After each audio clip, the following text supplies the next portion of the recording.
Accueilli à l'aéroport de Yaoundé par une forte délégation de la diaspora nigérienne et de l'Alliance des États du Sahel vivant au Cameroun, le ministre des Affaires étrangères de la coopération des Nigériens à l'extérieur, Bakary Yao Sangaré, a, au lendemain de son arrivée à Yaoundé, visité l'Institut des relations internationales du Cameroun, IRIC.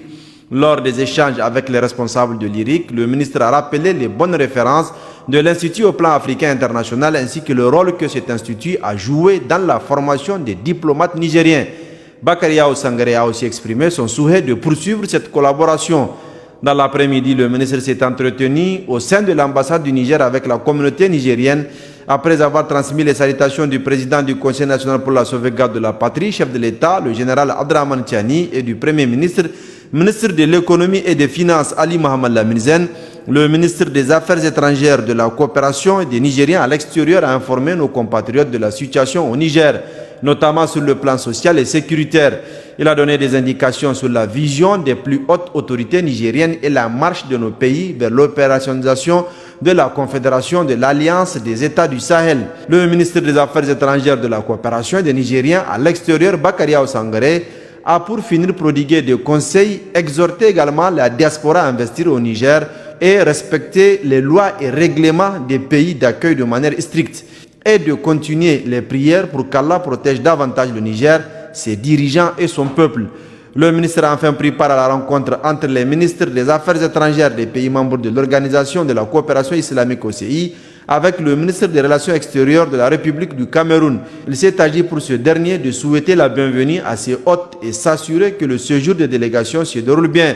La 50e session du Conseil des ministres des Affaires étrangères de l'Organisation de coopération islamique OCI a débuté ses travaux le 29 août 2024 à Yaoundé, en République du Cameroun, sous le thème « Développement des infrastructures de transport et de communication intra-OCI », instrument majeur de lutte contre la pauvreté et l'insécurité. Les 10 travaux sont présidés par Mbela Mbela, ministre des Relations extérieures du Cameroun. Il succède à Mohamed Salem Ould Merzouk, ministre des Affaires étrangères de la République de Mauritanie, président de la 49e session du Conseil des ministres des Affaires étrangères. Plusieurs allocutions ont marqué la cérémonie d'ouverture de la session, dont celle du président de la République du Cameroun, Paul Biya, lu par Diom Guité, Premier ministre du Cameroun. Tous ont réaffirmé leur soutien à la cause palestinienne, à la paix et à la sécurité internationale. Après cette cérémonie, les travaux se sont poursuivis à huis clos avec l'adoption de l'ordre du jour et les allocutions des chefs de délégation.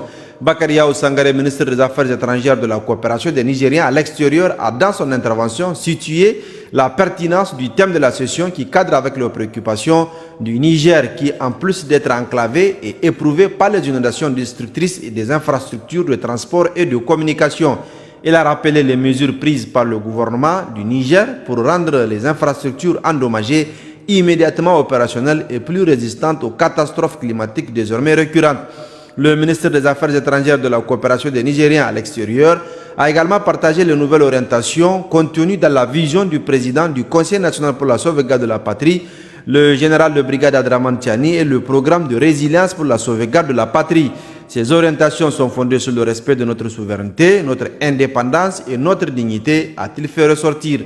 Au plan AES, le ministre a rappelé que pour faire face aux défis sécuritaires et de développement auxquels ils sont confrontés, le Burkina Faso, le Mali et le Niger se sont mis ensemble pour mutualiser leurs moyens à travers la création le 26 septembre 2023 de l'Alliance des États du Sahel, érigée le 6 juillet 2024 en une confédération de l'Alliance des États du Sahel. La confédération a fait de l'amélioration des voies de communication un gage de développement et de lutte contre le terrorisme. Elle prévoit d'une part la construction de la boucle ferroviaire, l'autoroute Niamey-Ouagadougou-Bamako, la création d'une compagnie de transport AES et d'autre part de travailler à la réalisation de la transsaharienne Alger-Lagos, la dorsale transsaharienne à fibre optique, l'initiative Atlantique pour le Sahel qui traduit la vision du roi du Maroc visant à renforcer l'accès de nos pays à la mer. Sur un tout autre plan, le ministre a réaffirmé le plein engagement du Niger au comité Al-Qodos Al-Sharif, son appui constant à la cause palestinienne. Enfin, la délégation nigérienne a participé à la rencontre de groupes de contact